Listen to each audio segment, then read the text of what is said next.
So when I started uploading my videos to YouTube and Instagram, which, let's be real, wasn't that long ago, I kept feeling really disappointed at how my footage never looked quite as crisp after an upload as it did on my computer.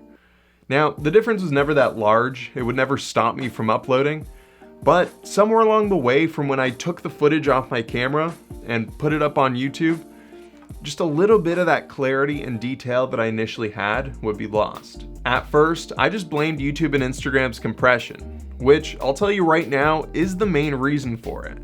And if you're not familiar with how well the main social media platforms compress your videos, you should check out this video by Marques Brownlee, where he re-uploads a video 1,000 times to see how it would affect its quality.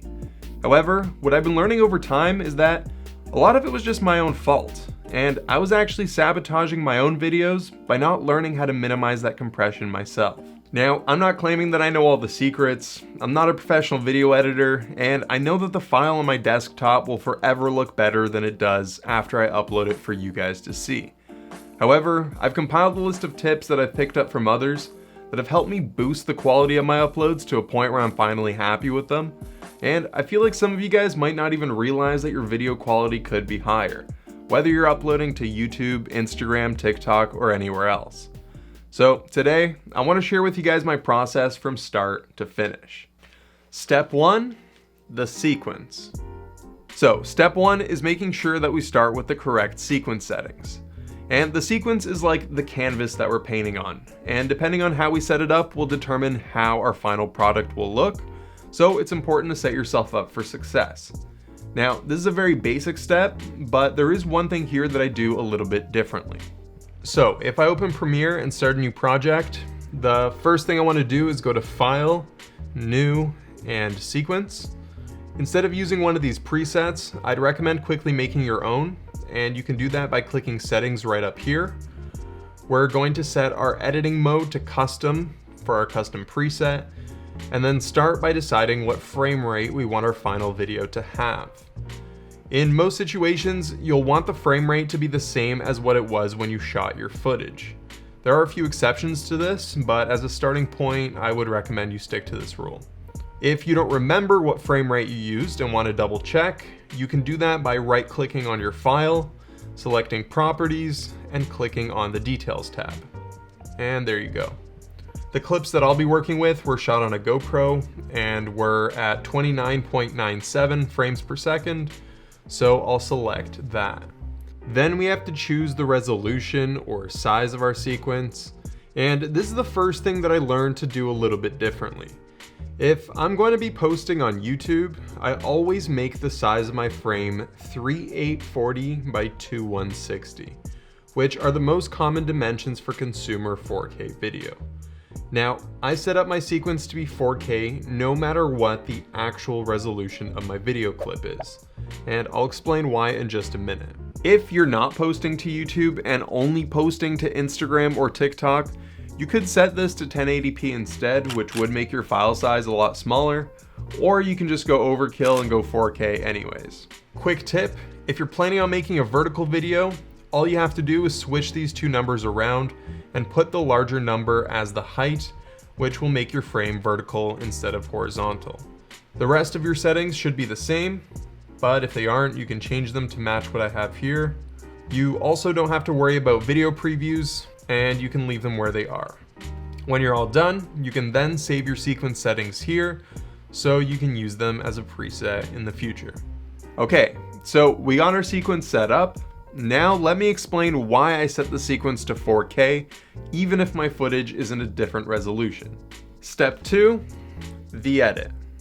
So I'm ready to start my edit, and I've dragged and dropped two videos into my project, one that was shot at 4K resolution and another that was shot at 2.7K.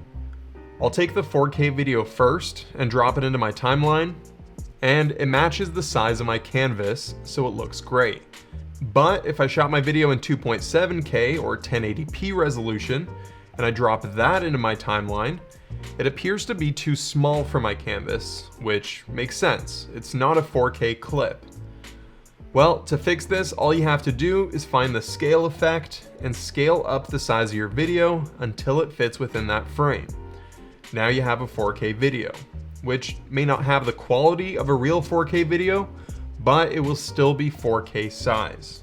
I believe I got this tip from Peter McKinnon, and the reason I do this is because YouTube holds 4K video to a higher standard and applies a better compression algorithm to 4K than it does to videos with a lower resolution. So by at least making my video 4K size, I'm guaranteeing that it's treated like royalty once it comes time to upload. Now, after I upload my file to YouTube, if I want to put it up on other social media platforms like Instagram and TikTok, they do not have the capability of playing back 4K video and can only play back videos at much lower resolutions. The good thing is, they don't really care what resolution your file is when you upload it. So you can still upload a 4K video, and then Instagram and TikTok will just compress that down to the max resolution that they can handle. So although 4K is extreme for these platforms, I like to still upload that because I've already rendered out this 4K file, which will have higher quality, and at least I'll guarantee that I'll have the highest resolution possible across the board. Step 3, the export. So now I've put together a sweet edit and I'm ready to export it.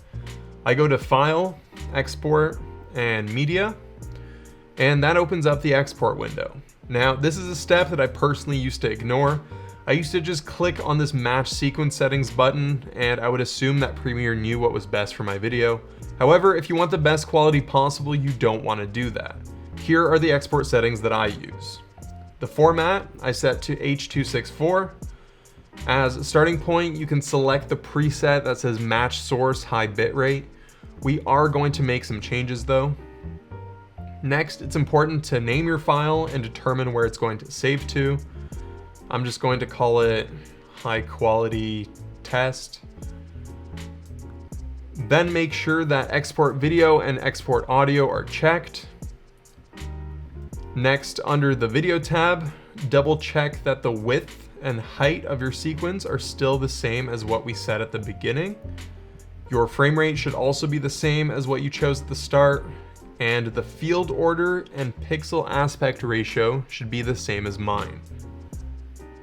Then you want to make sure that render at maximum depth is clicked. Under encoding settings, if you have the option of hardware encoding, it might make your export a little bit faster, so feel free to try that out. Otherwise, software encoding is fine as well. Then just make sure that your profile is set to high. Next, keep scrolling until you reach bitrate settings. This is one of the most important areas where you can lose or maintain the quality of your footage. Under bitrate encoding, I like to select CBR, which stands for constant bitrate. This will make sure that Premiere will export every frame of my video at this target bitrate that we are about to set. By default, my target bitrate is set to 10 megabits per second.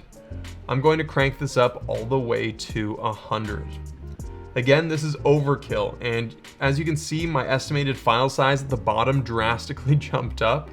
I probably don't need a constant bitrate of 100, and if your file size seems too large, feel free to cut that in half and set it to 50, or even lower if you're only uploading to Instagram or TikTok.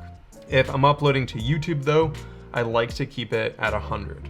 The reason for this is similar to why I set my resolution so high.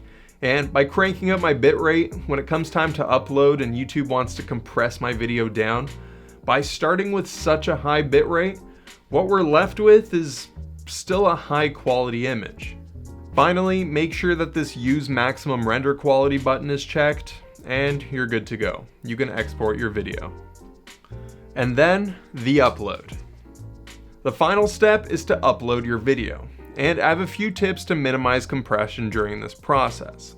The first is to always try to upload straight from your computer, because if you transfer files from your computer to your phone, most methods will add further compression to those videos. Luckily, at this point, all the main social media platforms have some sort of way to upload straight from your browser. On YouTube and TikTok, it's as easy as logging into your account and pressing the upload button. Instagram makes it a little bit more difficult because it only allows you to upload from a computer if you're uploading to IGTV. The thing is, IGTV videos are actually a higher resolution than regular posts anyways. So I'm genuinely surprised that they aren't more popular. At this point, IGTV also accepts both vertical and horizontal video, and when you're uploading, you can click on the Post a Preview button, which will post the video to your grid and your timeline, just like a regular post.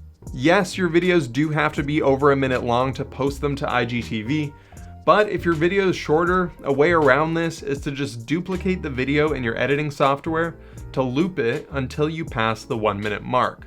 If you were making a regular post, Instagram would also loop your video once the viewer is done watching it, so it really wouldn't be that different. However, one thing that may bother you is that IGTV only plays a preview of your post and then asks the viewer to click to watch more. If because of that or some other reason you would still prefer to make a regular post, I do believe that means you can only upload from your phone. In that case, I would recommend that you use Dropbox to move the file from your computer to your phone, as they do not add any compression to your videos, while many other methods do. Apparently even Google Drive is a little bit iffy, so Dropbox seems to be the way to go. And that's pretty much it. You're done. However, there is one more thing that I feel the need to add to this list.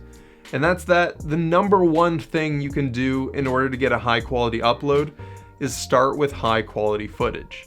None of these tips that I shared with you are gonna make a bad video look great. They're only there to maintain the quality that you started with. And there's only so much you can fix in post, so getting the best shots possible is always key. Anyways, hopefully you guys learned something from this video, and if you have any further tips on the topic, please leave them in the comment section below so I can check them out. Also, even if you don't, I highly recommend checking out the comments. There's always a few of you out there with some great insight. Also, if you watched the video this far, I'd really appreciate it if you gave it a like. It really helps me out a lot.